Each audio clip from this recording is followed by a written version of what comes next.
Happiness. We all chase it. We build our lives around it, make our biggest decisions hoping to find it, and we feel its absence like a physical ache. But what is this elusive thing we call happiness? Where did it come from? Has it always been the same? This glowing destination we're all trying to reach?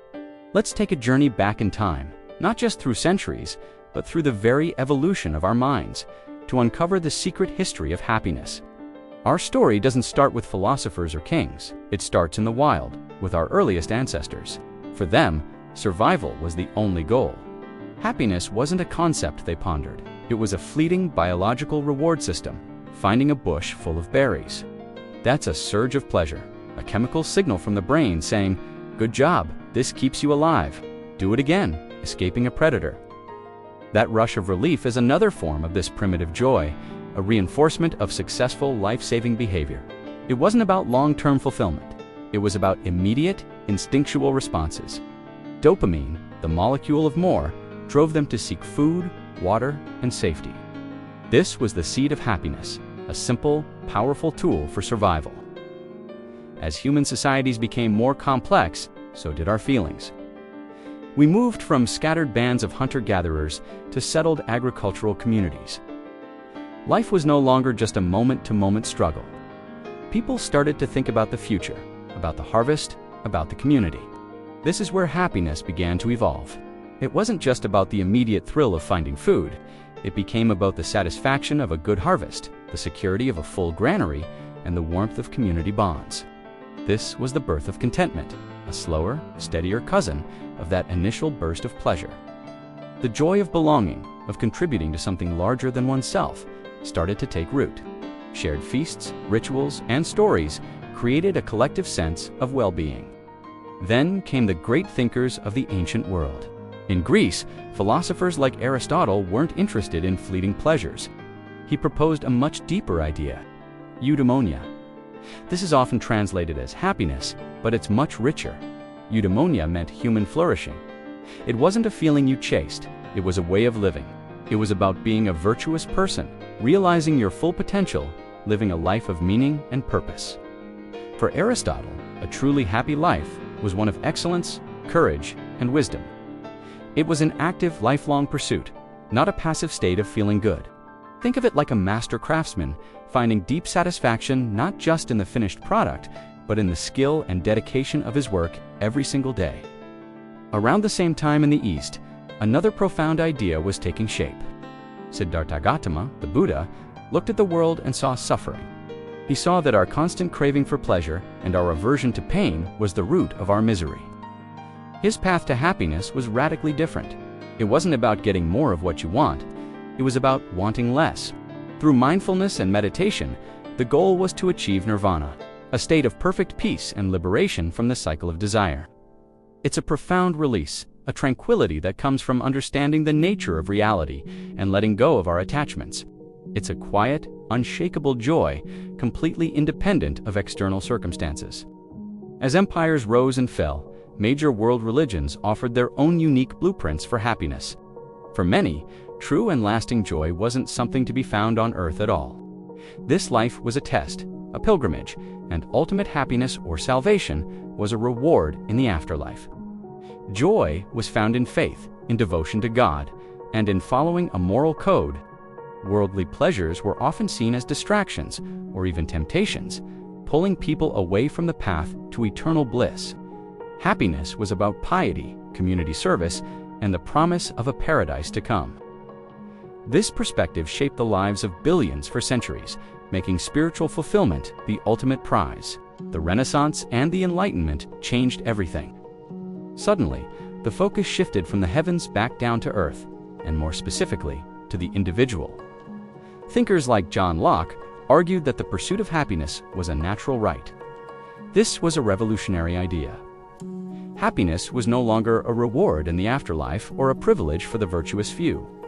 It was something every single person was entitled to chase. The American Declaration of Independence famously enshrined the pursuit of happiness as a fundamental human right, right alongside life and liberty. The goal of government and of life itself was now to create the conditions for people to find their own joy. This set the stage for the Industrial Revolution, which brought another dramatic shift. People moved from farms to factories, from small towns to sprawling cities. A new dream emerged, the dream of material prosperity.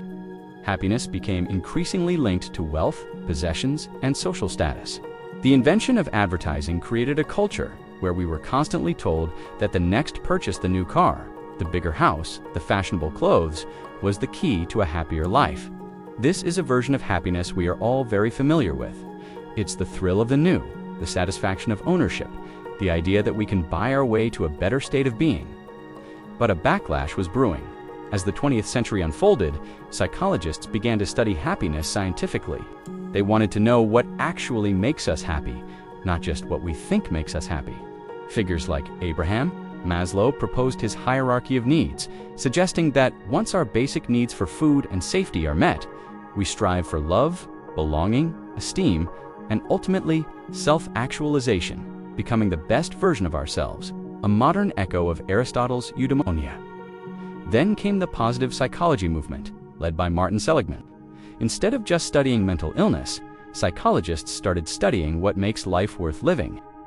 They discovered that things like gratitude, strong relationships, having a sense of purpose, and experiencing flow, that feeling of being completely absorbed in an activity, were far more correlated with long-term well-being than money or possessions.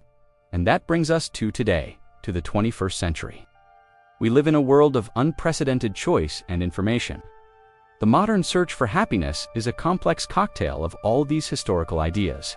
We still feel the ancient biological drive for pleasure. We still seek the contentment of community and belonging. We are still inspired by the Greek ideal of living a meaningful life and the Eastern wisdom of finding inner peace. We are undeniably shaped by the Enlightenment's promise of individual pursuit and the consumerist dream of material comfort. And now we have the science of positive psychology telling us to practice gratitude and find our flow. We scroll through social media, seeing curated highlight reels of other people's joy, and we feel a pressure to be happy all the time. The happiness industry sells us wellness apps, self-help books, and mindfulness retreats, all promising a shortcut to bliss. It's confusing. Are we supposed to be hustling for success or meditating for inner peace? Should we buy the new gadget or donate to charity? The truth is, there is no single one-size-fits-all answer. The history of happiness shows us that it's a concept that has always been in flux, shaped by the world around us. What we can learn from this journey is that perhaps we've even looking at it the wrong way. Happiness might not be a destination to arrive at. Maybe it isn't a single peak to be conquered. Instead, maybe happiness is a mosaic made up of tiny, varied pieces. It's the dopamine hit from a delicious meal. It's the contentment of a quiet evening with loved ones. It's the eudaimonia of mastering a skill or helping someone in need. It's the inner peace found in a moment of quiet reflection. It's a mix of pleasure, purpose, and peace. The story of happiness is ultimately our story.